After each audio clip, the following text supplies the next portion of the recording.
Bonjour à tous et bienvenue dans ce nouvel épisode d'Inspiré. Je suis très heureux de vous présenter un nouveau format, un format table ronde. Aujourd'hui, je suis accompagné de 3 invités, à commencer par Cécile Jacob. Salut.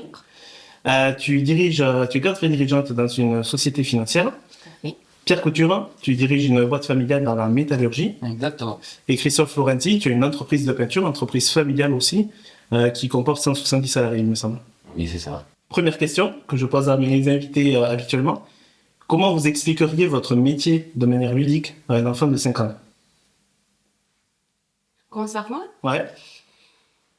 Alors, mon métier de manière ludique, donc c'est dans la finance spécifiquement, mais mon métier, c'est de faire en sorte que dans une équipe, tout le monde soit à sa place pour faire ce qui doit être fait pour remplir un objectif. Et là, l'objectif de l'entreprise que je dirige, c'est globalement de faire en sorte que les gens qui me confient leur argent soient bien investis pour qu'ils puissent gagner avec ce qu'ils ont investi, que ça respecte leur volonté d'investissement. Voilà. En résumé, faire en sorte qu'ils gagnent plus avec ce qu'ils ont déjà. D'accord. Et toi, Pierre? Pour ma part, il y a deux facettes. Une partie, je vais dire pompier. En gros, il y a un client qui a un problème, un incident sur une production comme ça, il nous appelle. On est là pour intervenir, pour redémarrer l'unité au plus vite. Ça, c'est la moitié de notre activité. Et l'autre moitié, après, c'est plus nouvelles constructions, nouvelles unités de production, et on participe à la construction d'unités de production. Ils sont très intelligents, vos enfants de 5 ans quand même. Et toi? Moi, en fait, mon métier, c'est de faire tourner la boîte. Donc, faire tourner la boîte, c'est quand une personne a envie de repérer dans sa maison, c'est tout ce qui va se passer tout le temps, et tout le temps qui va se passer avec le devis, la commande de peinture, le chantier, et quelqu'un sur contact et qui paye la facture surtout. Donc, c'est ça mon métier. Donc justement, on va parler de différents sujets d'entrepreneuriat, avec 3 personnes qui sont chefs d'entreprise ou cadres dirigeants, ont documenté peut-être 60-70 ans d'expérience à tous les 4, donc ça c'est cool. On a peut-être 2-3 choses à dire, à raconter. On a prévu différents sujets. On va commencer par le premier sujet. On voulait vous parler dans un premier temps de gestion du temps. Comment vous faites concrètement en tant que dirigeant où les semaines de 35 heures sont faites le mercredi déjà pour organiser votre journée, vos semaines, pour trouver aussi cet équilibre? J'attaque? Allez. Allez. Alors moi, c'est assez complexe parce que j'ai cet aspect pompier dont je parlais avant. Donc les journées, en fait, en gros, le planning que j'ai prévu pour la semaine, je sais qu'il va changer à peu près 2 fois par jour. Je parle de mon planning à moi. Pour les équipes, après, c'est à peu près pareil. Et du coup, mon secret, c'est d'arriver à réserver. En gros, j'ai 2 heures vides tous les jours qui servent à caler les urgences, à pouvoir décaler un rendez-vous si besoin, ce qui me sauve quasiment tous les jours parce que c'est beaucoup de choses qui s'enchaînent. Un client qui appelle, il faut y aller de suite, il faut aller voir la problématique de suite. Et donc c'est ça, c'est le type, c'est les 2 heures de vide tous les jours, impératif. Et souvent début d'après-midi. Et ça permet d'avoir, tout en ayant beaucoup d'imprévus, parce que moi, mon planning, c'est à peu près 50 à 60% d'imprévus et le reste du prévu, mais d'arriver à tout caler dans l'agenda de la semaine, quoi. Je crois qu'on ne cherche pas le planning, le suivi. Le suivi, surtout au tout début, on est toujours en train de courir partout. Alors, peut-être que le secret, c'est de se garder des plages horaires. Moi, je m'impose une heure de sport tous les jours, quoi qu'il arrive. Alors, quand il y a les enfants, on s'impose d'aller les chercher, de les amener à l'école. Après, ça nous oblige à déléguer. Et puis, je pense que plus on vieillit et plus on a une équipe autour de nous, plus on arrive à mieux gérer son temps et à prendre la hauteur qui est nécessaire. Ah ouais, vraiment, il y a eu une évolution par rapport à ça parce que au début de mon entrée dans la vie de l'entreprise, c'était, je disais oui à tout. Et puis alors sans regarder l'agenda, ce qui est formidable. Donc j'avais 4 rendez-vous en même temps. Là. Donc ça marchait pas très bien. Donc j'ai commencé par regarder l'agenda avant de dire oui à un rendez-vous. Ça, c'est un gros progrès. Et il y a un deuxième truc, donc toujours regarder mon agenda. Je dis, attends, donc je vais regarder. Donc j'ai commencé à utiliser l'agenda pour de vrai et à planifier. Et le deuxième truc, c'est que j'ai quand même un biais qui est d'imaginer que je vais toujours travailler plus vite que je le crois. Donc quand je me dis non, j'en ai pour 2 heures, je multiplie par 2 ou par 3. À peu près.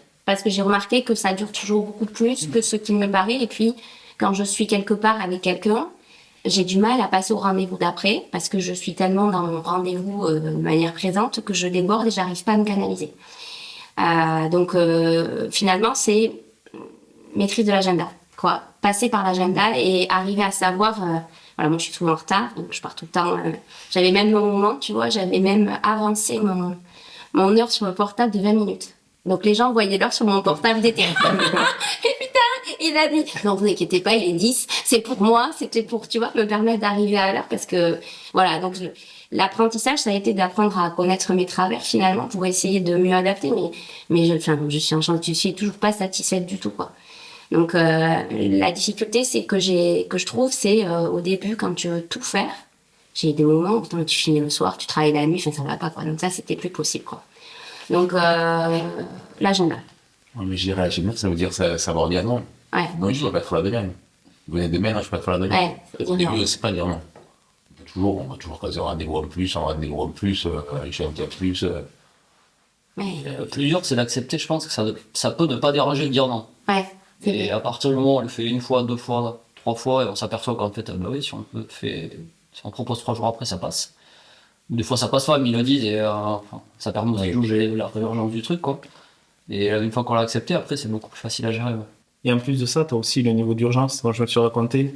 Et en plus de ça, tu as le niveau d'urgence entre ton client et le tien. C'est-à-dire que quelquefois, le client il t'appelle, il te faut le devis pour demain, mais ça fait 1 mois qu'il a le projet sur le bureau. Et quand toi, il te met la pression, le petit mail du vendredi soir, comme ça, je m'en débarrasse avant de partir en week-end. On a tous connu ça, je pense. Ouais, mais aujourd'hui, je regarde quelqu'un qui me donne devis pour 17h30 là. Ben, il m'aura donné un. C'est plutôt ça, avec ça, une... je l'ai de merde, parce que sinon, c'est dur. Mais ouais, mais c'est les petits trucs bon, le devis, je vais mettre un quart d'heure à le faire, un quart d'heure plus 5 minutes, puis 10 minutes, et au final, c'est ça, tu fais, t'as la nuit, vous en faites, quoi. Ouais, c'est pas charme. Et c'est vrai que cette partie planification, c'est vraiment important.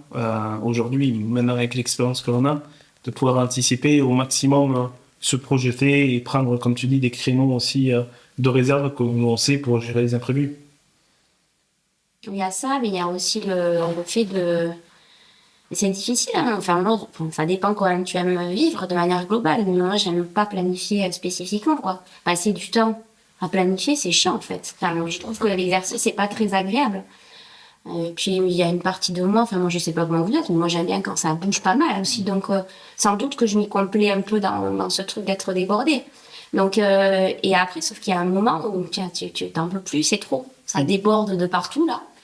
Puis ça, c'est que le pro. Puis quand t'as le perso à côté, peu que t'as... En fait, la difficulté, c'est quand t'as un grain de sable qui vient s'enrayer dans la machine, si t'es hyper à flux tendu sur l'orga, bon, là, c'est la cata, quoi. Oui. Donc, c'est ce truc-là qui est difficile. Et là où je trouve que c'est dur pour moi, c'est d'essayer de planifier sur l'agenda et même de me dire, bon, j'essaye de pas surcharger. J'ai appris ça avec l'expérience, c'est-à-dire que avant, dès qu'il y avait un trou, tu vois, tu trouves toujours et tu dis non. Là, je m'efforce même d'essayer de décaler à la semaine d'après pour éviter de me retrouver comme ça, voilà. Mais c'est pas évident, quoi. C'est pas évident. Parce que tu dois marcher avec le stress, moi je parle. Oui. C'est-à-dire que c'est le stress qui va me faire accélérer les neurones. Oui, c'est une adrénaline. Si je prends du temps, en fait, au bout d'un moment, genre par la fenêtre, si tu travailles trop plus vite sous stress, que s'il n'y a pas de stress, je suis incapable de me faire un dossier une semaine avant, un peu comme toi.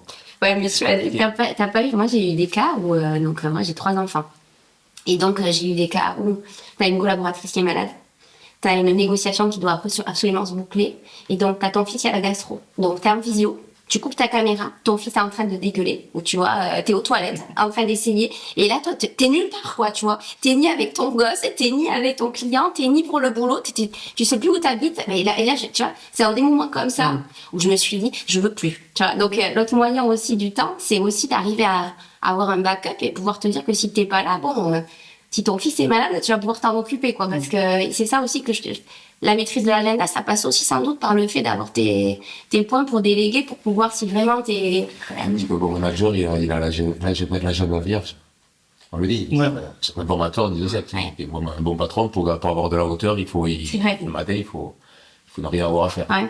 C'est toujours quelque chose, tu observes les autres et tu couris aussi longtemps. Ouais, mais tu es nourri, comme tu as dit aussi, je pense, par l'adrénaline. C'est ça aussi qui nous challenge, ce côté pression, ce stéréotype. Hein? C'est un carburant. Ouais, c'est un Je recarburant. suis pareil, j'adore. J'ai besoin d'être en stress de ce côté pompier là de mon métier. Je l'adore quoi. Ouais. Si j'ai pas ça, je suis malheureux. J'ai besoin d'avoir de courir après la montre là. Même si c'est ça, c'est le jour où la bande passante, il y a quasiment plus de passage. C'est une grosse journée, là, elle s'en rajoute un, et là, ça va être. Et puis, ça permet, enfin, le fait d'avoir du temps. Il y en a qui disent de la hauteur, ou c'est pour ça que c'est bien d'avoir du mentorat ou le CJD, par exemple, le Centre des jeunes dirigeants, mais ça te permet de t'extirper, en fait, de ton opérationnel, là, de ton champ de pompier, en fait. Parce que sinon, t'as jamais le temps de penser à autre chose et pour essayer d'aller voir un peu plus loin ou d'imaginer qu'est-ce qui peut se passer dans 1 an, dans 2 ans, ou penser un peu plus long terme. Si t'es en permanence entre la gastro du petit, puis la négo en cours et puis le remplacement de ton collaborateur, je sais que c'est difficilement imaginable que tu puisses faire des projets peut-être qui requièrent un peu plus d'énergie ou un peu plus de long terme, quoi. C'est vrai que c'est un des sujets que moi je trouve les plus challengeants, entre être dans le ici et maintenant à gérer les urgences et les imprévus, et être vraiment dans la prospective, entre la tête dans le guidon et regarder la montagne qu'il faut gravir et avoir une échelle à 2 ans. Ouais, moi, c'était compliqué. Mais moi, à la base, je suis plus avec le Nordom qu'un chef d'entreprise classique. Donc, j'avais la tête à la guidon, et puis que ça grossit. J'ai marié 8, 10, 12, 15, 20, 30, 40, 50, 60, 70, 80, des coupes d'un moment. Et puis, un jour, on devient un employé de bureau, parce que c'est fini. Les réunions de chantier, engueuler l'ouvrier parce qu'il passe vite, aller courir chercher la peinture chez un fournisseur, c'est plus mon travail. Donc, mon travail, c'est un travail de bureau, quoi. C'était assez compliqué. D'ailleurs, quand je rentre sur la maison, qu'est-ce que ça fait aujourd'hui? Oh, je me suis fait chier, je suis rentré du bureau toute la journée. Mais pourtant, ces jours-là qui sont les plus importants pour l'entreprise, c'est là où je fais vraiment mon job, quoi. Ouais. J'ai l'impression d'avoir rien fait quand je rentre. Et puis c'est pas t'as pas l'impression d'avoir produit, c'est pas très palpable en fait, c'est le mal de Alors que finalement, je suis sur les chantiers, j'ai trouvé une astuce pour aller plus vite, j'ai l'impression d'avoir fait gagner de l'argent à l'entreprise. Ouais. Alors, on prend une décision, parce que celui-là n'avait pas bien fait, celui-là fait, faire une réunion de chiffres. Et c'est très grisant parce que ce que tu dis, c'est que tu te sens utile parce que tu as vu le résultat immédiat. Alors que toi, chef d'entreprise, on te demande ici d'être utile pour la stratégie que tu vas avoir à mûrir dans 2 ans. Non, tu deviens pilote, ouais. Tu deviens pilote, ouais. Et comment tu as réussi à prendre ce levier? Comment tu as accepté cette justement progression-là entre je suis patron d'une boîte avec 5-8 personnes et voilà, je fais de la prod concrètement, à gérer une équipe aussi grande? Alors, je crois que ça s'est fait naturellement. Après, j'ai eu de la chance sur ceux qui m'ont entouré, que j'ai recruté. De toute façon, j'aurais laissé vachement de pouvoir, parce que comme ça me fait chier, la paperasse. J'ai une secrétaire à direction qui s'occupe de tout ce qui me plaît pas, c'est-à-dire les banques, les assurances, tout ce qui est papier. Et après, j'ai des bras droits, des bras gauches. Et moi, je continue, malgré, et de plus en plus, je vais sur chantier. Tous les matins, je vais à l'embauche au boulot. Je vois mes gars. Parce que je suis dans la même et donc indirectement, tu payes les gens pour faire des papiers. Et je trouve que l'entreprise, elle marche bien comme ça. Moi, je suis là.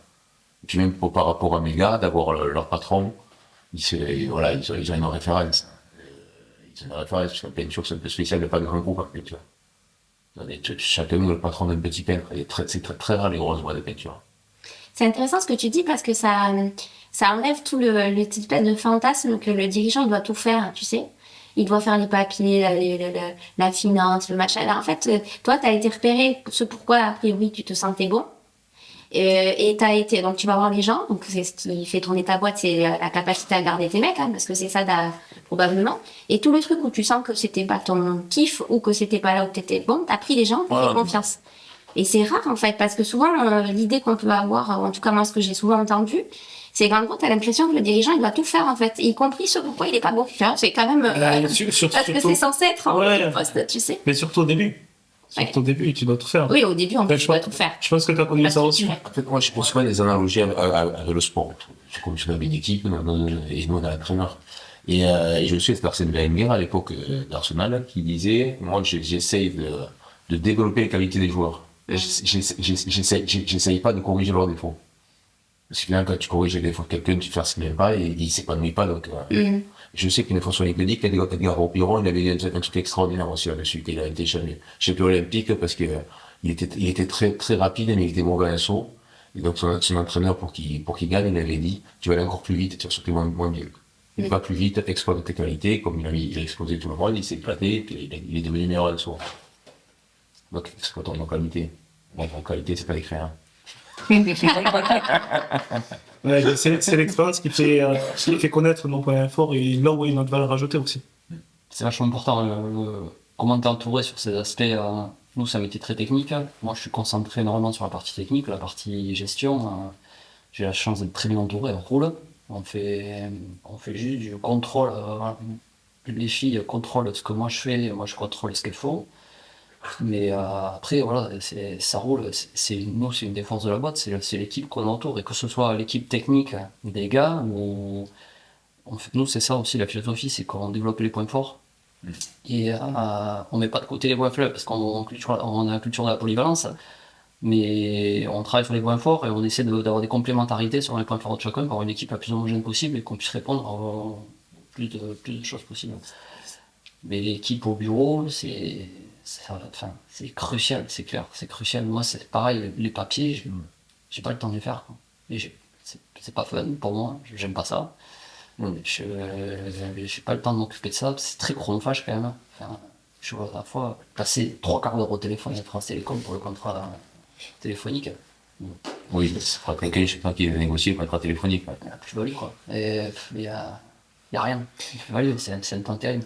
Et est-ce qu'à l'inverse, il y a des choses que vous ne pouvez plus faire, manque de temps, d'énergie, que vous kiffiez avant? Je peux faire moins de machines, moi. De quoi? Je peux plus faire autant de machines que ce que je faisais avant. Conduite de machine, des groupes, la plieuse, être à l'atelier avec les gars, ça, ouais. Moi, j'ai grandi au milieu de ça, alors c'est un plaisir, c'est ce qui me fait vibrer, mais ça, je peux moins le faire qu'avant. Je le fais de temps en temps, mais avant, c'était demi-journée par semaine, en cumulé, j'étais à l'atelier, quoi. Honnêtement, c'est plus possible. C'est vrai que ça, c'est frustrant. Moi, c'est la même chose pour la partie caméra et tout ça. J'adorais, pour aller sur les prestats, avoir une caméra entre les mains, faire de la retouche photo, faire du montage, c'est trop bien. Enfin, tu t'éclates parce que au final, tu vois un projet de A à Z, tu vois l'aboutissement, etc. Mais je pense que ça fait 3 ans que j'ai pas touché une caméra au niveau de montage et c'est très frustrant parce qu'en plus, c'est un métier comme toi, je pense, t'as le côté créa, t'as le côté où tu t'amuses. Clairement, enfin voilà, t'as vraiment ce côté métier passion qui rentre en compte et ne plus pouvoir faire sur lequel c'est plus de la transmission, quoi. Ouais, Ça permet de revoir cette dose là, de purement métier, quoi. Moi, c'est celui-là. Moi, j'aime bien faire la déco, genre, tu passes 2 heures, tu vois, tu choisis des avec eux, c'est super sympa. Mais ça me fait chier. C'est que ça prend trop de temps, en fait. Je te rejoins sur ça, moi. Mais les trucs qui ne fais plus, tu vois. Ça, c'était plutôt quand je faisais du technique. Moi, je faisais du juridique au départ. Et à la fois, j'étais passionnée par ça. Et j'aimais bien le côté, tu résous. Tout le monde t'appelle. Tout le monde a eu un problème de contrat dans sa vie, globalement. Donc, dans la boîte, tout le monde t'appelle. Et si t'es un juriste astucieux, t'arrives à régler les choses.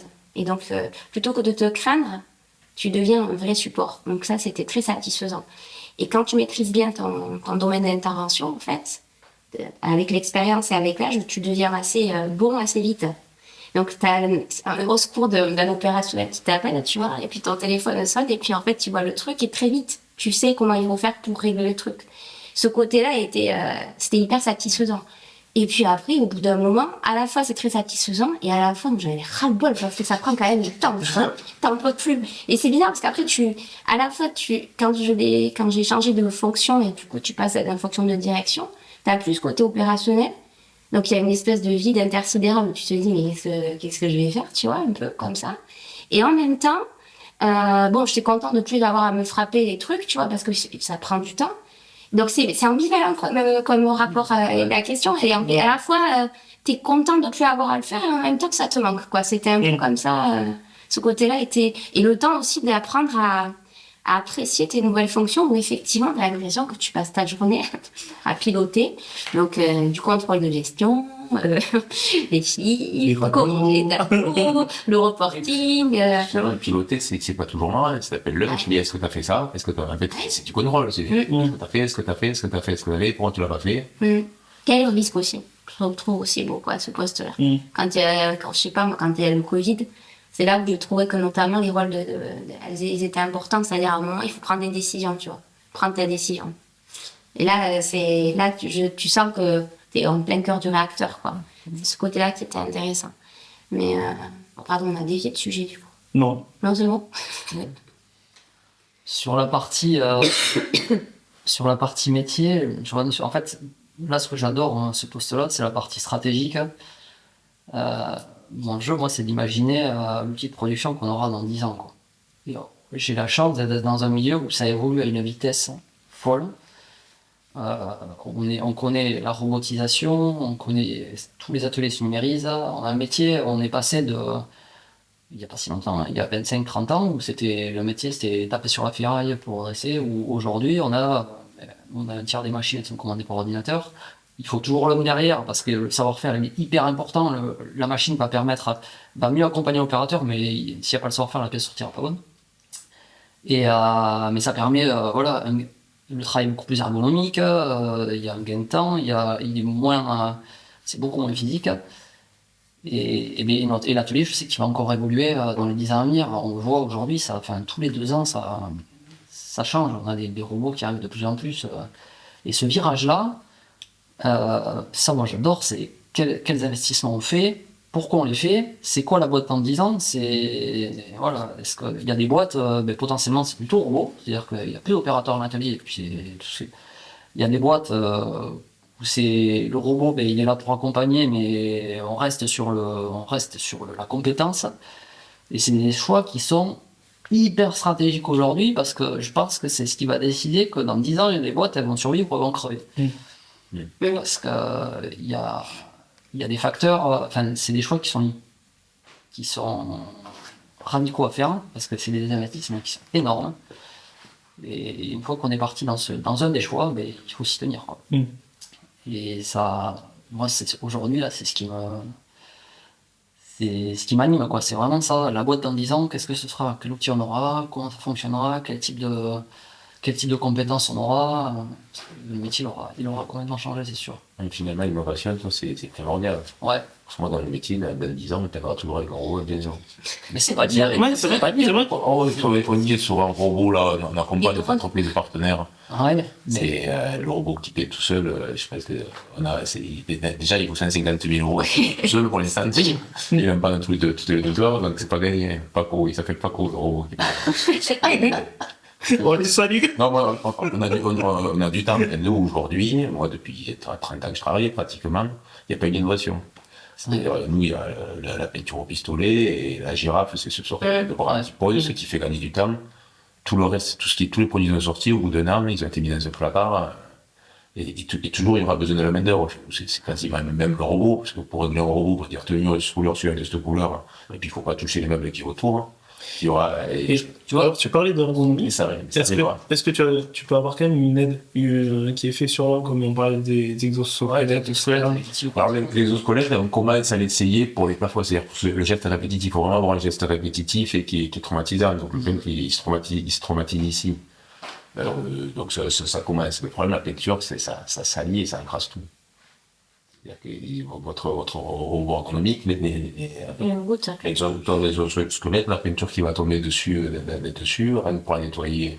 Et ça va être assez compliqué, et je pense que tous les 3 jours, elles seront en panne. On n'a que des outils en panne. Plutôt à part les machines à laver. C'est que des produits catac, quoi. C'est que des produits catac qui sont pâteux, qui rentrent dans des tuyaux, donc il faut les nettoyer très bien. Donc c'est pour ça que tous ces robots, pour l'instant, c'est loin d'être au point. Et tu parlais de la stratégie tout à l'heure. Justement, ça fait partie des sujets que l'on devait aborder. Comment vous définissez votre stratégie d'entreprise et est-ce que vous la revoyez fréquemment? Est-ce que vous écoutez certains signaux? Alors, dans un monde, dans un mouvement comme on les connaît depuis ces dernières années, j'imagine qu'elle change régulièrement. Ouais, je vais pas dire régulièrement, mais je pense... Qu'elle s'affine. Ouais, elle s'adapte. Elle s'adapte. Donc clairement, c'est la compétence. Donc c'est bien. On est une boîte de service. Moi, quand j'ai pris la boîte, on était sous-traitant chaudronnerie. C'est-à-dire que notre métier, c'est de faire la chaudronnerie. Aujourd'hui, notre métier, c'est que l'outil de production de notre client tourne. C'est plus du tout le même métier. Donc, on est passé de la fabrication au service. Et ce service-là, pour moi, il passe par l'humain. C'est-à-dire, c'est l'attitude du collaborateur chez le client, c'est sa capacité à prévenir le client qu'il y a un souci, lui proposer des solutions, et le savoir-faire technique qui est derrière. Donc, nous, c'est l'humain.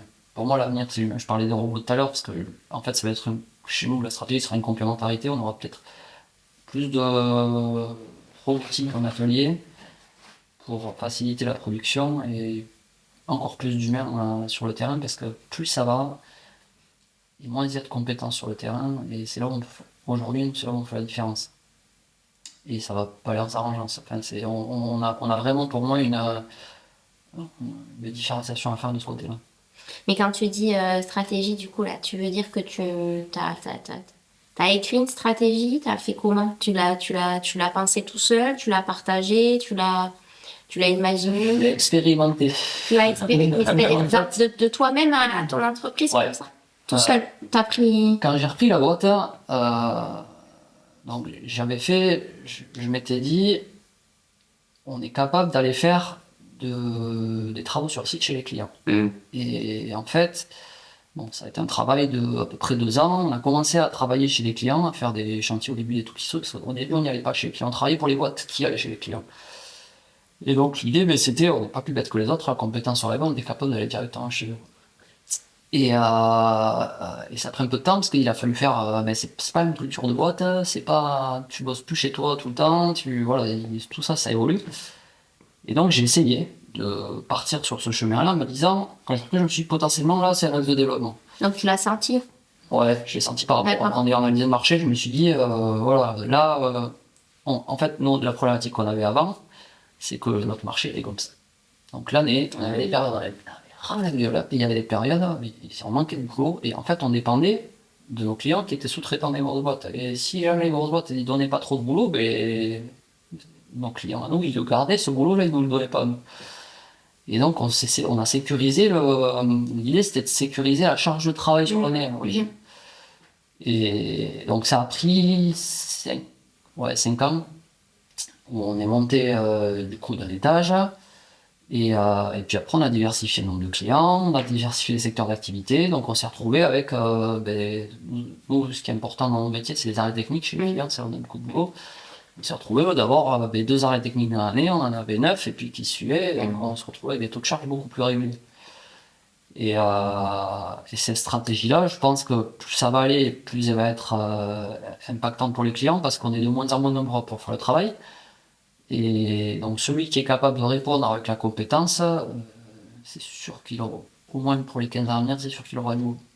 C'est sûr. Mais ça, tu vois, le déficit de compétences, ça c'est depuis avant le Covid. Avant, on n'avait pas autant ce problème. Là maintenant il est criant. Et donc toi, ton mécanisme de stratégie, c'est toi, et puis tu le partages avec tes équipes. Ben ouais, enfin... Tout seul, du coup. Ouais, parce que nous, on est des petites structures. Hein. Ouais, non, mais ça pourrait être, je sais pas moi, avec ton conjoint, ça pourrait être avec ton cercle proche, ça pourrait être avec tes managers. Ouais, ça va être avec mes parents beaucoup aussi. Mais moi, j'ai proposé. Après, mes parents, à partir du moment où j'ai repris la boîte, je lui ai énormément de chance, ils m'ont laissé la boîte. Ils m'ont dit, on est là en conseil, et voilà, j'ai fait mes choix, quoi. Donc, j'ai fait des investissements pour moderniser l'atelier, parce que quand j'ai racheté, mes parents, ils investissaient plus, ils savaient pas si j'allais reprendre ou pas. Ils comptaient investir. Du coup, j'ai commencé à investir, après diversifier les clients, et c'est au bout de 1 an, 2 ans, quand on a vu que ça commençait à prendre, donc voilà. Mais après, j'ai eu la chance qu'il soit toujours là en conseil, et tu vois, parce qu'il y a des moments, il y a des doutes, on se prend des baffes, enfin, je me suis vu prendre des marchés au début en me disant, celui-là, il a l'euro peut-être. Mais il y a un peu technique, enfin, c'était, je me suis dit, ouais, bon, et puis finalement, on a fait quoi. Et aujourd'hui, on prend des marchés.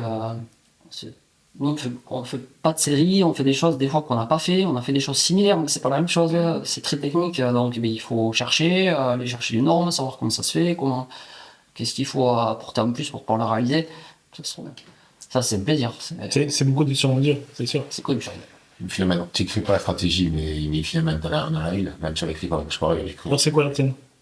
Oui, comment tu l'as fait? c'est-à-dire au début, quand donc, nous, la base, on avait 40 Mourageau, 40 salariés, et TAB est une annexe de Mourageau avec 8 salariés quand je suis arrivé. Donc, au début, la stratégie, c'était que j'étais jeune, j'avais le parquet, je comprenais pas que quand je voyais un échafaudage au week-end, je comprenais pas que ce soit pas un échafaudage au lundi. Je comprenais pas que les gens ils peuvent faire peine dans leur maison dans d'autres camps. Là, cette stratégie, elle m'a dit, voilà, tous les jeunes, on veut tous les jeunes, et donc, on apprend. Parce que quand on a mis, on en prend. Et puis, moi, j'avais 3 concurrents, il y avait 3 belles boîtes de 40 salariés, ils avaient 55 ans chacun.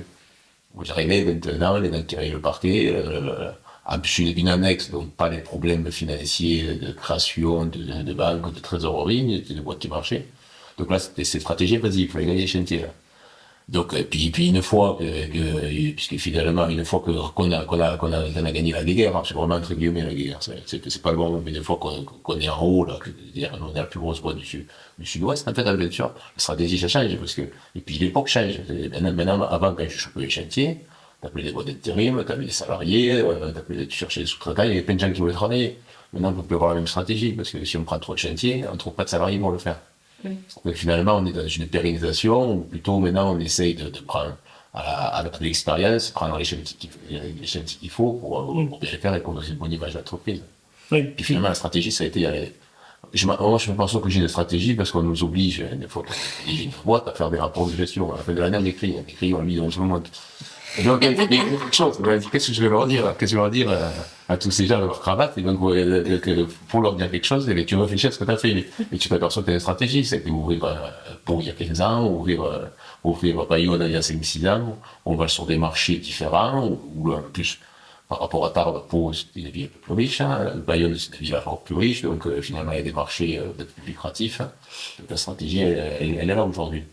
Mais c'est vrai que non, moi, je m'aperçois après coup que j'ai une stratégie. C'est rigolo ça, mais moi, je le partage avec moi. C'est ton côté artiste. Mais oui, je comprends, mais en fait, c'est pas ça, parce que finalement, on est un peu de space et je partage vachement avec mon bras droit, mon bras gauche, ma garde rapprochée, on discute constamment. Donc finalement, il se crée la stratégie. Après, on est le dirigeant, donc à la fin, la décision, c'est nous, quoi. Et toi? Alors, je pose ces questions parce que vraiment la première fois, quand j'ai été membre d'un comité de direction et le premier projet stratégique qu'on a fait, je me suis retrouvée autour de la table et puis, bon, on va faire la stratégie, donc on a fait un tour de table. Bon, alors Cécile, qu'est-ce que vous en pensez? Et moi, je me suis dit, d'abord c'est quoi la stratégie? Parce que, tu vois, Et en fait, à l'usage, j'ai compris que la stratégie, c'est comme quand tu prépares un voyage. Tu vois, c'est-à-dire que tu vas choisir une destination. Et alors, tu vas choisir une destination selon ce dont tu as envie. Est-ce que c'est la Lune? Est-ce que c'est partir dans les îles, explorer les fonds sous-marins? Enfin, tu choisis. Tu vas choisir parce que ça te va à toi, parce que tu as envie, parce que ça te fait vibrer, parce que peu importe pourquoi. Et une fois que j'ai compris que c'était une destination, et après le plan stratégique, c'est ok, qu'est-ce que je prends pour aller dans l'espace? Est-ce que je prends un sous-marin? Est-ce que je prends une fusée? Globalement, c'est ça la stratégie, tu vois. Déjà, quand tu comprends ça, ça va mieux. Parce qu'en fait, je ne suis pas sûre qu'il y ait de bonnes ou de mauvaises stratégies, il y a juste un choix que tu fais en tant que dirigeant vers ceux qui t'appellent le plus. Est-ce que c'est grossir? Est-ce que c'est pérenniser? Est-ce que c'est grossir pour vendre? Est-ce que c'est peu importe? Est-ce que c'est se spécialiser pour conquérir? Je sais, peu importe. Il n'y a pas de bonne ou mauvaise stratégie. Donc, déjà, là, la pression redescend. Ça, c'était ma première expérience. Et la deuxième expérience, c'est que j'ai fait un exercice où j'ai eu la chance d'éprouver une méthode qui était la stratégie par le rêve. Donc là, moi, tu vois, déjà, les émotions en entreprise, je me suis dit, ils sont bizarres. Et donc, en fait, on a fait un exercice et donc j'étais avec d'autres dirigeants, on avait fait un test en fait, plein de métiers différents. Et j'avais un copain qui avait une boîte il vend de la laine de mouton. Donc, il a des boîtes un peu partout dans le monde. Et donc, on a fait semblant de tous être un poste chez lui, puis on a imaginé faire son projet stratégique. Et en fait, on l'a fait par une espèce de méditation guidée.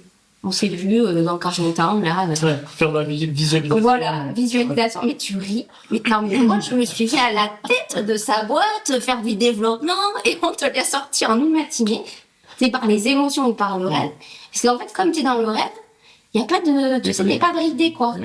Et donc là, on t'a sorti un plan. Non, mais Je me dis donc c'est mieux qu'avec mon codir.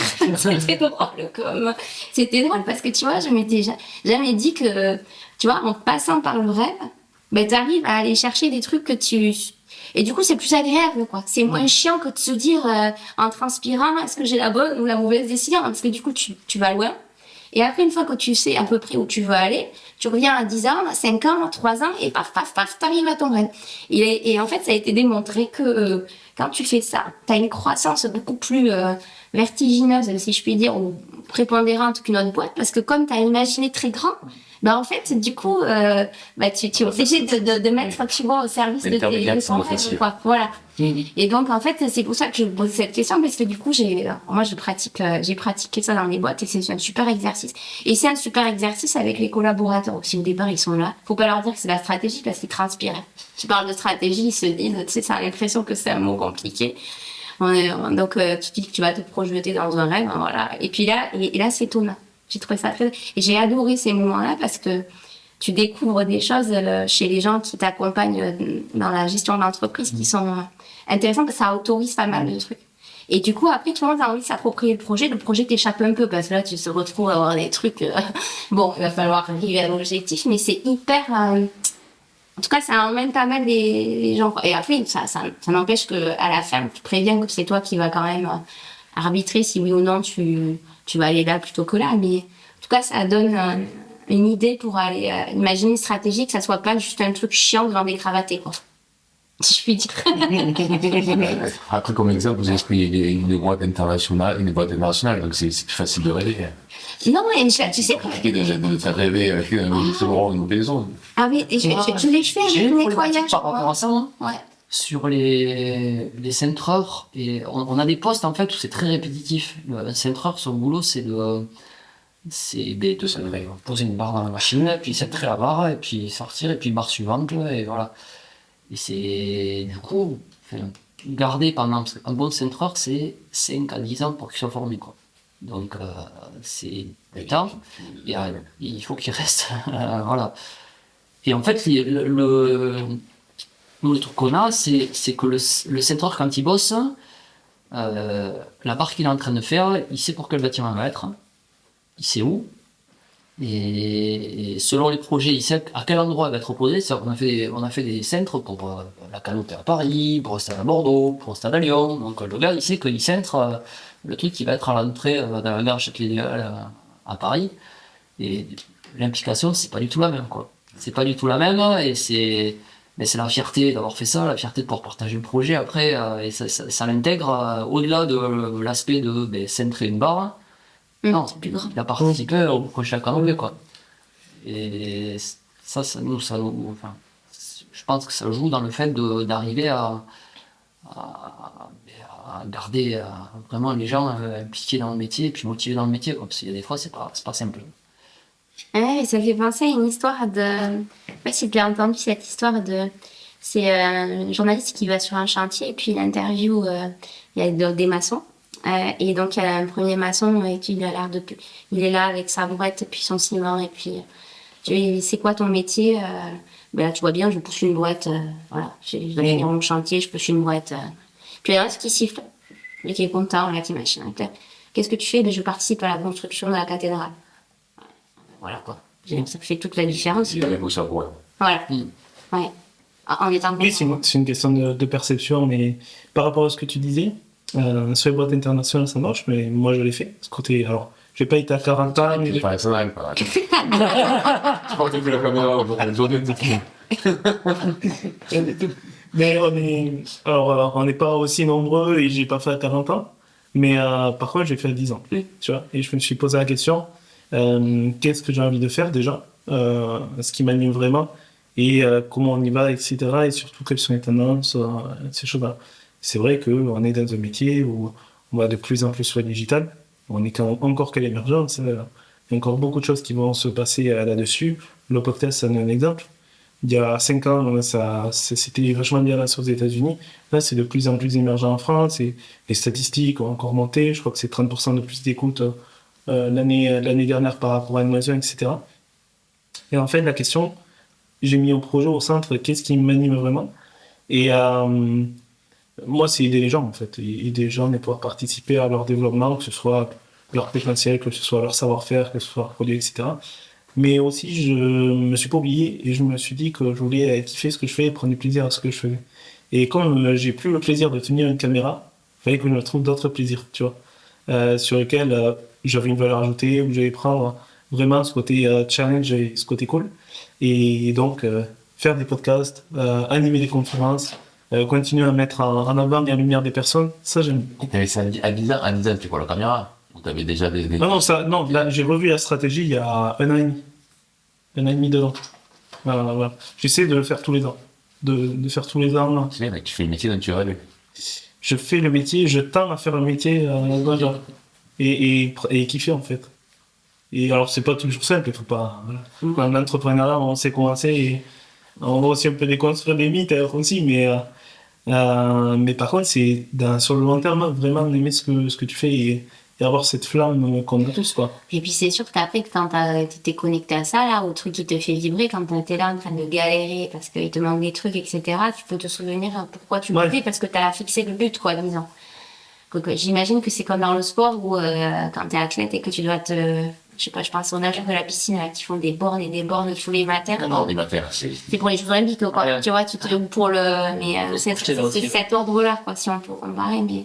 Et moi, je l'ai fait j'ai dirigé pendant un an dans le cadre d'une mission de transition une entreprise de nettoyage.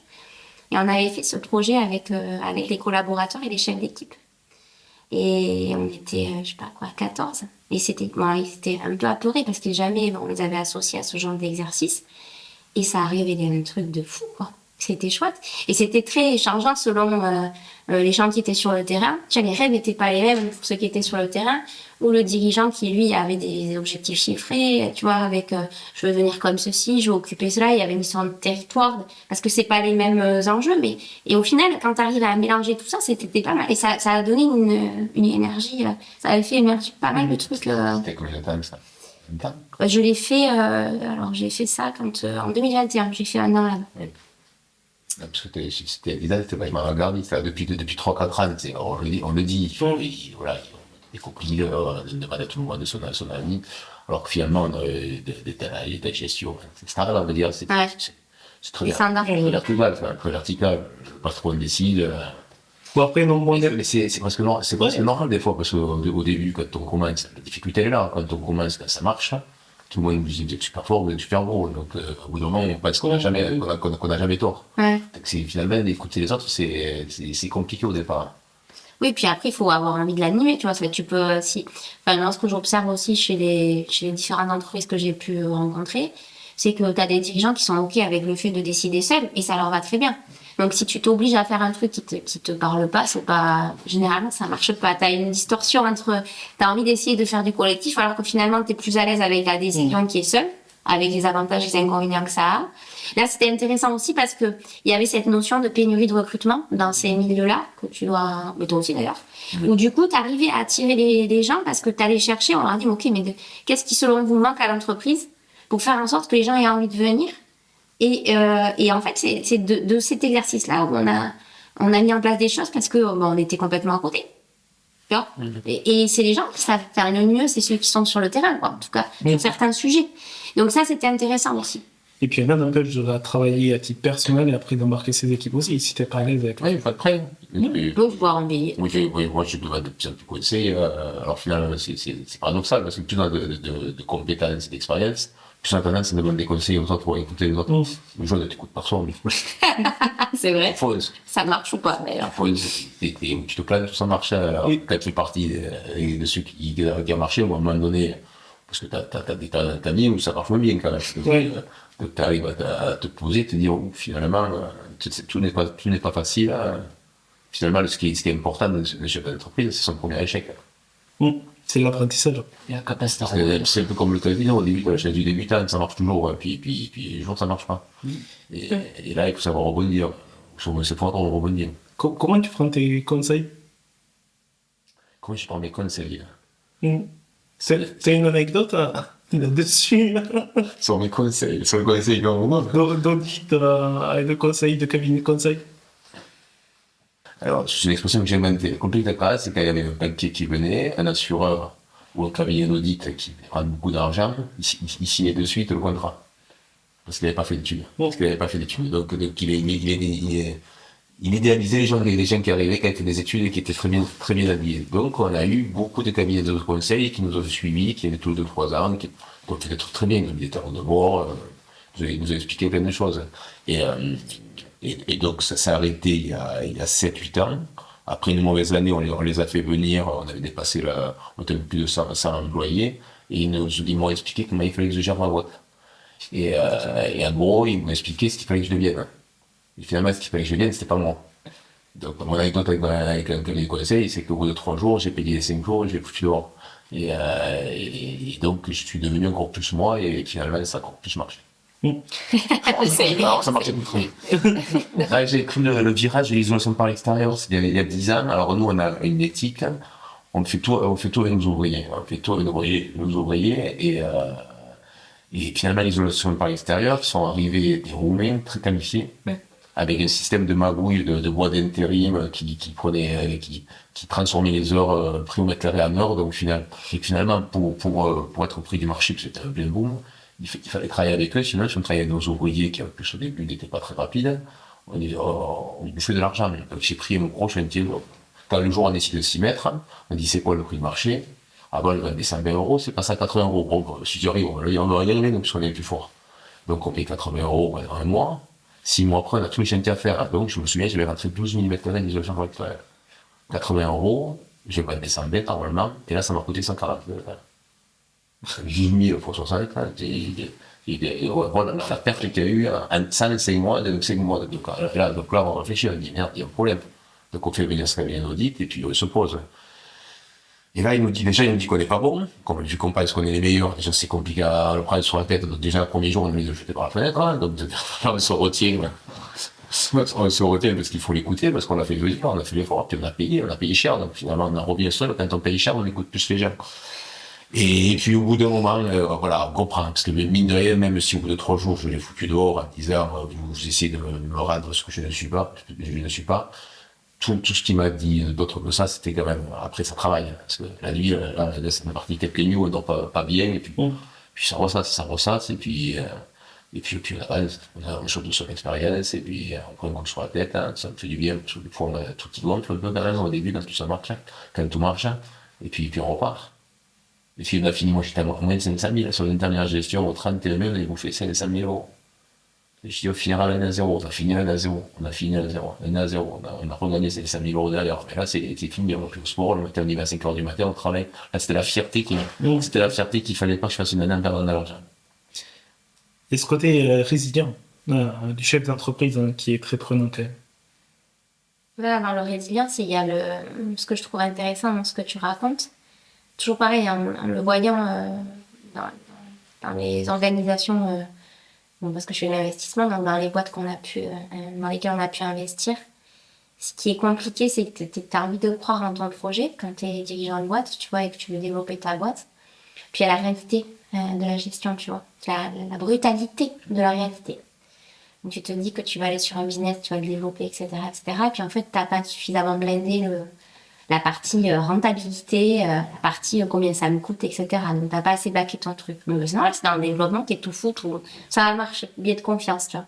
Ça va marcher. On est les meilleurs. C'est un biais classique, hein, pour le coup.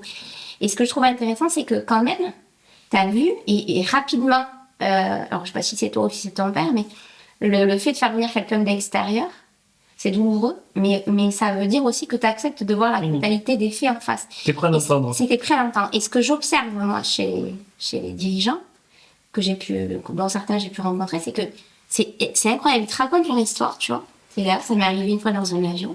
Le mec me raconte. Et puis, il me raconte qu'en fait, il va avoir un client alors qu'en fait, il a bientôt plus de fournisseurs et qu'il va plier sa boîte. Et c'est comme si, tu vois, il y avait un mur en face de lui, qu'il a vu le pied sur l'accélérateur et il continue. Tu vois, tu te dis, mais c'est bizarre, en fait. Ce fait ouais, mais voilà. Mais donc, qu'est-ce qui a fait est-ce que c'est ton père? Est-ce que c'est toi qui, chez toi, à un moment, tu te fais dire, oula, alerte rouge? Est-ce que c'est le tableau de pilotage? Parce que ça paraît, sont les mecs qui ont pas de gestion. On a le coup de revient, c'est la fin du mois. Donc, il est suivi. On le voit, ça baisse pas, c'est pas compliqué. Un salarié, en pension, ça vaut 200 € par jour. 200 euros par jour, on a acheté les fournitures, on arrive à la fin du mois, si on dit bien, s'il y a 300 jours de boulot et on a facturé 10 000 euros, il y a un problème. Ouais. Et puis on le voit, on n'est pas bon, on n'appelle pas, donc le chantier on y constamment, finalement ça stresse l'ouvrier, parce que finalement on cherche des solutions. Et puis en plus, moi je suis à la base des peintres. Un peintre, qu'est-ce qu'on apprend? C'est mieux de mettre 2 couches que 3 couches. Tu dois donner l'argent sur 2 couches, donc finalement, on a toujours cherché, dans mon esprit, il a été fait pour essayer de trouver le moyen de peindre le plus vite possible. Parce qu'on commence par le plafond, par le mur, par les boiseries, parce qu'on vend des heures, on vend du temps. Et là, on est sur un nouveau métier où on dit c'est vrai, c'est ça aujourd'hui, l'isolation par l'extérieur, c'est un métier, c'est le plein boom. On va y arriver. Je suis déjà devenu le plus gros peintre du Sud-Ouest. On le faisait depuis 20 ans, on faisait que des petits pavillons individuels, quoi. C'est pas le même travail, quand même. Et là, voilà, j'ai rien maté, comme tu dis, là. J'ai appris un mot, maté. Je ne connaissais pas, j'ai rien maté. Moi, je pas fait on a dit, tiens, au coopératif, t'as un chantier à 5 000 mètres carrés, c'est oui, je peux me faire combien ils sont les autres 80, je te fais 79. Voilà, c'est comme ça que c'était, pam. 70 000 fois 6 000. 40% de perte, compter le truc. Donc je l'ai vu, oui, parce qu'en plus on voyait les ouvriers n'étaient pas bons, donc on s'énerve. En plus les ouvriers, ça leur plaisait pas, hein, parce que c'est des peintres intérieurs ou même des peintres de façade, donc Ils s'en retrouvent. ils mettent des coups de rouleau, là ils deviennent, c'est la limite, c'est presque c'est à la limite entre le plaquiste et le maçon, puisqu'on colle des plaques de polystyrène, c'est sur le plaquiste, et après on met de la mie dessus, sur un maçon. Finalement, on a fait avec des gens qui étaient peintres, on a voulu faire un nouveau métier. Et là, aujourd'hui, on le voit, aujourd'hui, on le fait toujours. Alors, on l'a fait beaucoup, mais on prend plus les gros chantiers, on fait que les petites affaires. Mais on spécialise les gars, parce que le peintre intérieur qui va faire de l'isolation par l'extérieur, ça marche pas. Mais ça devient aussi de l'ADN de mon père, qui me disait qu'il peut le plus loin. Il me disait, on prend que des peintres d'intérieur. Parce que le mec qui peut se peindre une cuisine, il se retrouve peindre des façades. Ouais. Par contre, le mec qui toute la journée a l'habitude de rechanter une fenêtre, il aime pas mettre des gros coups de rouleau, donc finalement ça marche pas, c'était les limites du truc. Et pour apprendre, j'ai repoussé les soirées, du gros bif, du gras, bouger d'échafaudage, quand il me bouge d'échafaudage, il faut mettre 2 mètres derrière, sinon ça tourne. Voilà. Et puis après, il jette de la nuit sur le mur. Mais c'est totalement différent. C'est dur, hein, ces moments-là, d'arriver à prendre le recul. Quand t'as l'affaire en cours, tu vois qu'en milieu d'affaires, elle est un peu, elle était chiffrée basse, celle-là. Moi, c'est la même chose, hein, on contrôle les heures, sur les grosses affaires, tous les mois on contrôle les heures, savoir si on est dans les ratios ou pas, quoi. Puis on voit que c'est pas bon, on essaie de trouver des nouvelles méthodes pour essayer d'aller un peu plus vite, voilà, d'optimiser. Et t'as le salarié, en fait, ça, il le subit un peu. Lui, il a fait son truc pendant un mois, il a tourné, puis là, tu le fais changer, et donc là, moi, ça a été... Il y a une phase, ça m'est arrivé quelquefois, je pense que ça nous arrive à tous. Et avoir ce cheminement pour arriver à comprendre et dire, bon, ben voilà, là, il faut l'annoncer au salarié, cette affaire-là, en chiffrage, je me suis planté. Donc là, maintenant, on va tous dans le même bateau, il faut essayer de limiter la casse, quoi. Et d'arriver à l'expliquer aux salariés pour que les salariés comprennent que là, maintenant, il va falloir se booster. Et moi, tu sais, pas mettre la pression sans savoir. J'ai eu un peu de chance parce que ça arrivait déjà quand on se met dans l'âge, parce que j'ai pas savoir de l'expérience. Soit t'es au début, j'aurais cherché n'importe quel moyen pour le rentabiliser. Ouais. C'est-à-dire tricher. Ah oui. Et donc, quand tu triches, après, on fait une catastrophe. Et puis, avec l'expérience, quand le chantier est flammé parce qu'on l'a mal chiffré, parce qu'il y a des... Finalement, on s'est dit, tiens, il faut mettre les bons ouvriers et on s'en débarrasse. Il faut le finir le plus vite possible pour aller gagner de l'argent ailleurs. Après, si tu commences à dire, tiens, là, ça va plus, on va trouver des méthodes révolutionnaires pour rentabiliser, je sais que c'est fini. Vous le faites 8 fois, le chef. Oui, mais ça veut dire accepter que tu t'es planté, en fait. Oui, il faut accepter. Oui, c'est ça que c'est là où c'est la... C'est dur, moi, j'avais viré l'année avant, au tout début. Donc, on m'avait d'abord dit, mon expérimental m'a dit, il faut un DAF. Un DAF, c'est quoi, un DAF? Il faut le DAF, on contrôle la gestion, on passe une annonce, on fait un DAF. Et là, il y a le gars de chez Bouygues de Paris. Ouais. Chez Bouygues, lui, très bien. Là, il s'appelle dans un bureau, il me faisait des chiffres de valeur Excel Mais oui. toute la journée, et puis il me disait que j'étais nul, hein, puis je comprenais rien. Donc, qui commençait à me gonfler, et puis un jour, j'ai pété un câble, donc il me disait, il y a des activités qui sont pas bonnes, alors, on dit c'est un ensemble, c'est un peu comme le buraliste qui va dire, voilà, les coques, je gagne rien dessus, mais ça les fait venir, et les mecs achètent des trucs, je suis pas chaud, quoi. C'est exactement la même. Donc on disait non mais tout se mélange. Non mais t'es pas. Bon, donc on l'écoute pas. Et puis on l'écoute pas. C'est puis un jour il faisait des budgets. C'est sous les dates ils font des budgets. Et il m'avait fait un budget pinceau parce qu'il a pas compris. On a plus de pinceau même plus.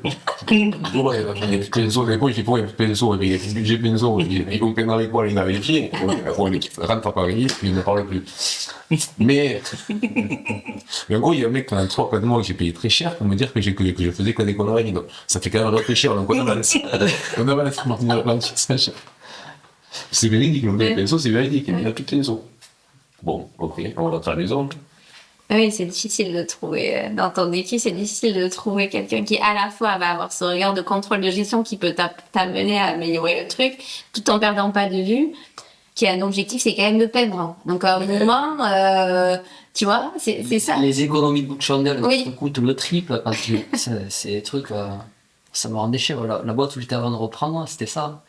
Il y avait des fois, tu te retrouvais, il te manquait une merde, t'avais 4 gars bloqués, ça te coûtait 250 balles de l'heure pour un truc à 25 balles. Et il n'avait pas commandé parce que Parce que moi, j'ai toute la rentabilité, c'est-à-dire le pinceau, il vaut 1 euro, et il faut les trouver inspirés pour le nettoyer. Ouais. Donc presque, moi, je demandais presque aux ouvriers de les jeter le truc. Ouais. Alors que finalement, il s'avère que c'était une connerie, puisqu'on apprend aux ouvriers à ne pas respecter le matériel. Donc, sur le papier, pour un comptable, c'est mieux de le jeter, le pinceau à la fin de la journée, mais sur la globalité de la boîte, sur l'année, en fait, il vaut mieux user alors maintenant, c'est pinceau, maintenant c'est gratuit, bon, mais à l'époque, c'est Wayne Spirit, ils venaient utiliser Wayne Spirit, leur faire respecter le matériel, parce que finalement, le mec, qui te dit, je fais le pinceau le soir, Il fait la même chose avec s'il a la flemme, les bidons, s'il a la flemme, qui sont 25 kilos, s'il en reste un qui est au 3e étage, il le balance au 3e étage directement dans la benne, parce que c'est descendre, ça fait mal au dos, en fait, c'est tout comme ça, le camion, il ne nettoie plus.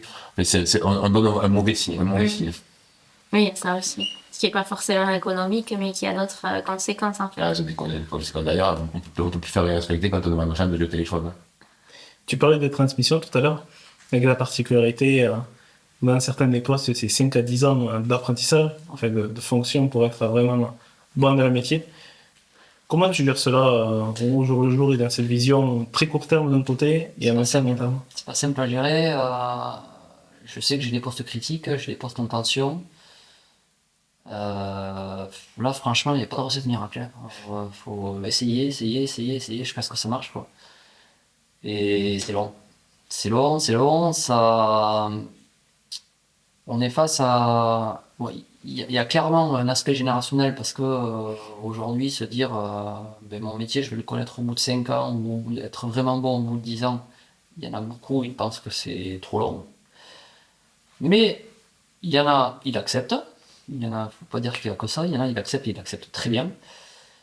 Mais franchement, là, il y a pas de renseignements. Nous, c'est voilà, on a du tutorat.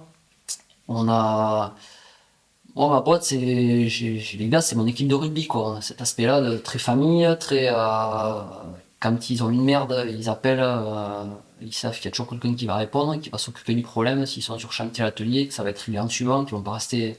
Ça, c'est un impératif chez nous, c'est-à-dire qu'il faut que les gars ils puissent avancer, ils aient les conditions pour avancer. Et ça fait que je pense que ça joue beaucoup sur le fait qu'ils se donnent au boulot, quoi. Ils savent qu'ils ont les conditions autour parce que les imprévus on en a tous les jours, mais on est capable de répondre aux imprévus, on est capable de faire ce qu'il faut pour qu'ils puissent continuer à avancer dans les bonnes conditions. Et ça, personnellement, je pense que c'est très important. Ils se sentent entourés, quoi, c'est ça que tu veux dire. Ouais.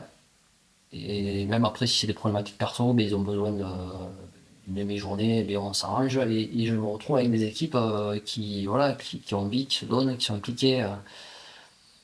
Il y a une super ambiance entre les gars, ça se tire pas dans les pattes, c'est un plaisir, quoi. C'est un plaisir, c'est un luxe que je connaissais pas avant, ça fait du bien, quoi. Ça fait du bien. Et c'est une des choses qui font que je veux pas grossir. Parce que quand j'ai repris la boîte, je m'étais fait un business plan, j'ai repris un T14, je m'étais dit, Après, on sera 20, après, on sera 30, je prends un chargé d'affaires, on passera à 40, 50, et tout. Le business plan a été tracé, je fais 6 mois, on ne passera jamais les 20. Non, c'est le chiffre que moi j'ai 5 agences Ouais, et toutes les 4 qui ont 20 bonhommes. En fait, quand on fait un repas, les 20 personnes ils vont. Ils vont à table, peut-être que je l'ai développé, on est parti de 8, on était jusqu'à 100. De 8 à 20, il y avait 20 personnes au repas. Et de 20 à 100, il y avait 20 personnes au repas. ouais. Alors ça monte à 30, 35. Mais du moment qu'on dépasse le 20, en fait, on perd cet esprit familial où on arrive à faire tout le monde. Ouais. Voilà. Et quand on était 15 à table, s'il fallait faire un chantier le samedi, il y avait 14 volontaires. Tu as ça, s'il faut un travail samedi, il dit combien tu me payes. Je te paye 25% de sup, ça n'a pas changé. Mais aujourd'hui, c'est presque une négociation. Si tu veux que je vienne samedi, on va négocier. Alors après, c'est le métier, la peinture spéciale, ils font tous du bac le week-end. C'est compliqué, les mecs ils veulent pas venir parce que derrière, ils ont tous des chantiers à faire. Et on perd ce côté un peu familial à partir de Berne. T'as ressenti la même chose sur les boîtes que t'as accompagnées? Dans ma première aventure, on était 6 au début quand je suis arrivée. Puis on est passé à, je sais pas moi, 3 ans après, on s'est retrouvés à Verne. Puis après, 6 ans après, on était 200. Et puis 7 ans après, on était 300. Et puis après, c'est pas évident parce qu'en fait, quand tu as vécu cette aventure de croissance entre 6 et 20, justement, tu as une espèce de noyau dur. En tout cas, moi, c'est ce que j'ai vécu. J'avais beaucoup d'attachement pour cette boîte et les gens qui étaient avec moi aussi. Donc, tu vis une aventure assez extraordinaire. Mais ce qui fait qu'elle est aussi extraordinaire, c'est le fait qu'on avait des objectifs de croissance aussi et qu'on avait l'impression de grandir avec la boîte. Et à la fois, c'était hyper excitant. Et ça m'a projeté, moi en tout cas, ça m'a révélé, voilà. Et en même temps, dans les opérations de croissance externe ou même de croissance endogène, c'est-à-dire que tu grossis toi par recrutement, voilà. Bon, quand il y a la croissance externe, tu as la culture choc, hein. Tu peux faire ce que tu veux, tu peux essayer de chercher des gens qui te ressemblent. C'est une boîte avec son histoire, et d'arriver à faire ce mariage-là, je crois qu'on a tout essayé, hein. Tu les laisses autonomes, t'essayes de tout marier. Bon, les stats, c'est les stats. Tu perds 15% du personnel, voilà. Ceux qui sont dans la boîte qui est historique se sentent délaissés parce qu'il y a de l'adaptation que pour les nouveaux. Les nouveaux trouvent que quand même c'était vachement mieux avant. Puis, en gros, je te la fais courte, hein. Et en croissance intrinsèque, c'est difficile parce qu'il faut arriver à porter tous les gens. Et puis tu vas rajouter des gens, et ils sont quand même, on n'est pas tous des clones. Donc c'est des épisodes pas évidents. Et en même temps, c'est ça qui fait que, en tout cas, j'avais trouvé ça très excitant. Ce que j'observe, c'est que quand tu as vécu ce truc familial fort comme ça, là, je trouve ça difficile de changer. Parce que c'est simple, c'est fluide, c'est flexible, ça va vite, les gens puis se connaissent tellement bien, si tu veux, la communication, c'est là, c'est entre deux portes, c'est presque intuitif. Quand t'es un peu partout, dans différents endroits, où t'es beaucoup plus gros qu'il y a des services, la communication est beaucoup moins évidente. Et par la force des choses, parce que t'as plus de personnalité, parce qu'il y a plus de monde. Et donc, en fait, ça nécessite de plus communiquer et de faire en sorte que ce qui est implicite devienne explicite. Comment te dire? Ça, personne ne le fait. Surtout quand ça marche bien. Donc, toi, dans ton histoire de création, tu vois, de 6 à 20, t'as rien écrit. Voilà. Puis les nouveaux, ils arrivent, ils comprennent rien. Moi, j'ai eu des gens qui sont arrivés, et surtout quand ils venaient souvent de grands groupes, parce qu'après, quand tu grossis comme ça, tu vas attirer des gens de gros groupes qui ont marre de la structure un peu trop cadenassée du gros groupe et qui vont venir dans la PME ou dans le TI pour aller chercher plus de souplesse, mais en même temps, quand même, ils se sont habitués à la structure, tu vois. Et ils arrivent et ils te disent, mais attends, mais on comprend, chérie. C'est quoi la règle? Et en fait, même toi, tu sais pas dire, tu sais que, intuitivement, t'as de l'autonomie à tel niveau, tu sais que tu vas pouvoir y aller, que ça, par contre, non. Ça, tu pourras pas y aller. Mais il n'y a rien qui est écrit. Okay. Tu vois? Et c'est hyper dur pour les gens que tu veux embarquer, quoi. Donc ça, et pour un dirigeant, très difficile aussi quand tu es habitué avec des gens de cercle proche avec qui tu as travaillé pendant toutes ces années. La relation, elle est tellement fluide et confiance, tu vois, que quand tu changes de dirigeant et que tu as un nouveau qui arrive, et l'autre, il comprend rien, quoi. Tu vois, tu vas faire ton point entre deux portes, il te dit un truc, t'as compris qu'il y avait ça, tout est évident. Puis le nouveau qui est là, il se dit, non mais de quoi il me parle, quoi. Et ça, c'est hyper difficile, je trouve, dans la perception, la croissance, parce que, et dès que tu vas rajouter, quand tu grossis normalement dans les fonctions également de la direction ou du management, tu vas rajouter des gens de l'extérieur, ce qui est génial, parce que ça amène un nouveau regard, ça amène de nouvelles façons de faire. Mais c'est très dur pour tout le monde. Parce que c'est plus comme avant, parce que l'autre est différent, parce que ça t'oblige à expliciter ce qui a toujours été évident. Et ça, c'est ça qui est difficile. Après, j'ai pas de recette miracle. Ça se passe mal, c'est-à-dire le pion qui a été super important pendant des années, parce que de 0 à 20, il s'éclatait. Ouais. Puis le jour à 40, il s'éclate. Ouais. Il s'éclate. Donc, le jour, en fait, l'histoire, il y a une séparation qui est inéluctable. Ouais. C'est quand même compliqué, quelqu'un qui, pendant 15 ans, s'est battu pour toi, sur tu là, il dit, moi, la boîte, on est devenue, je n'aime pas. Alors que finalement, tu l'as fait grossir avec lui. Donc ça c'est compliqué, mais c'est l'histoire de la vie. Des fois, les choses se séparent. Il y a ça où j'avais un entrepreneur qui disait, alors je sais plus quel entrepreneur c'était, il avait vachement grossi comme ça, mais c'est ours, c'était, je ne sais pas si c'est dans le groupe Mullier, là, les Auchan, où en fait, il y en avait un, il avait son cercle proche, puis à un moment, les gens étaient plus, ils avaient plus la compétence technique, ou, tu vois, parce qu'ils avaient vieilli, parce que tu n'avais plus la même manière, qu'ils avaient plus, pour être dans son codir, en vrai, si t'étais logique et s'il se virait lui-même, le mec, il n'aurait pas embauché son cercle proche, quoi, par exemple, tu vois, clairement. Et pour autant, il disait, oui, mais c'est comme ça, j'en ai besoin. Donc, en fait, il avait expliqué aux autres qu'il avait rajouté, bon, je sais que là et là, c'est pas forcément ce qu'il y a de mieux, tu vois, sauf que j'en ai j'ai confiance, donc je sais que je vais aller, ils vont regarder, de multiples raisons, ils vont me dire la vérité, ils vont pas être dans la séduction, je sais pas quoi, peu importe. Mais en fait, il était au clair et les gens étaient au clair avec ça aussi, en fait. C'est qu'ils savaient pourquoi ils étaient là. C'était pas forcément, et c'était bien de l'accepter aussi, quoi. C'est de dire, bon, mais j'ai besoin d'eux, mais pas tellement pour la fonction, mais pour le, je sais pas, pour le savoir-être, la confiance, le miroir, peu importe. Et du coup, ça mettait tout le monde aussi à l'aise. Mais se séparer aussi d'un collaborateur avec qui t'as fait un bout de route, c'est pas un petit sentiment de coup de massue, quoi. Un point qui est vachement important dans ce que tu dis, je pense, c'est d'avoir toujours dans l'entourage proche des personnes qui soient capables de dire sans filtre, là tu merdes. Oui. Oui. Ouais. Droit dans les yeux, là, non, là ça va pas, quoi. Et ça, Ouais. il faut le garder en tête, ça sauve.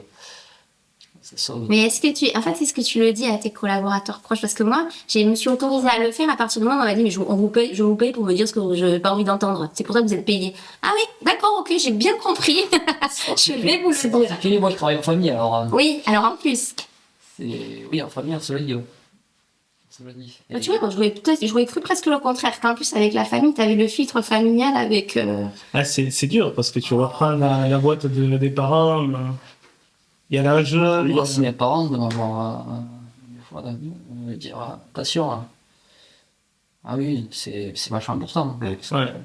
Moi, j'ai tendance à être un peu brouillé des fois, à dire ah mais c'est bon, j'ai fait mon calcul là, je suis sur un coin de table, c'est bon, ça va marcher.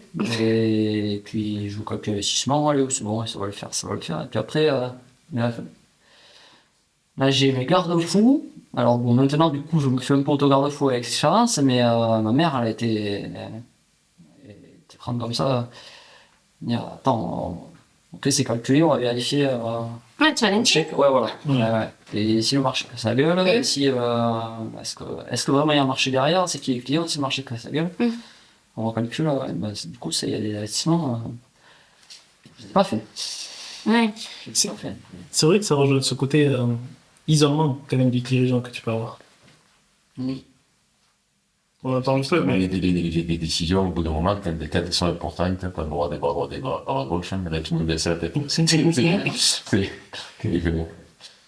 Mais moi, pour avoir une anecdote moi, je me rappelle, un truc qui était fondateur pour moi, c'était un chef d'équipe, Maurice, je me rappelle, c'est le chef d'équipe que j'avais à table quand j'ai repris parmi les 8 ouvriers. Parce que le mec era typique, gueulard, il avait une gitane toute la journée, il avait une gitane dans la bouche.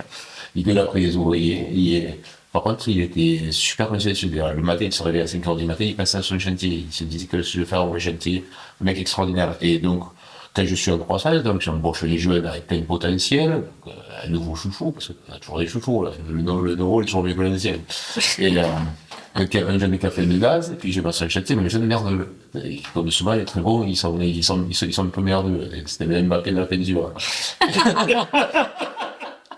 Et donc là, il me répond, il lui demande je sais pas, ah oui, je me souviens, on peignait un plafond à la halle, Marc l'a vu à table, il peignait au pistolet en haut, et lui, Maurice, il avait deux mecs au pistolet, il remplissait la peinture en bas. C'est sûr qu'il forçait pas. Et plutôt que monter la scène descendre, il faisait gagner du temps à l'entreprise. Et l'autre, à un moment donné, il dit, je commence à avoir marre de voir ce pistolet, tu vas monter, toi. Il dit au mec de 22 ans, il dit à l'ancien de 57 ans, tu vas monter au pistolet, et moi, je vais reproduire la peinture. Parce qu'il faut des soufflons, et il me le renvoie au bureau. Bon, qu'est-ce que j'ai fait? 23 ans. Le mec dit, ah, il était pas plus sur le chantier, mais tiens, va rejoindre notre équipe sur notre chantier. Le soir, le Maurice, quand il est arrivé, il m'a dégommé. Pourtant, j'étais le Laurenti, c'était le patron, hein, mais il m'a expliqué, il m'a foutu sur la gueule en me disant, la prochaine fois que je t'envoie un mec pour là, parce qu'il a fait des bruits sur le chantier, c'est pour que tu le sanctionnes, c'est pas pour que tu le mettes ailleurs. En fait, il m'a appris à ne pas pour sécurité à nous entendre moins heures. C'est ce que j'ai fait. J'ai appris ça comme ça. Et donc c'est pour ça que les anciens ou les gens qui sont capables de te dire merde, tu fais chier, t'as fait de conneries, c'est vachement important. Merci à vous trois. On espère que vous avez pris du plaisir à nous écouter. On se retrouve très bientôt. On va faire une deuxième table ronde tous ensemble. Merci à vous. À très bientôt et bonne journée. Merci Fabien. Bien,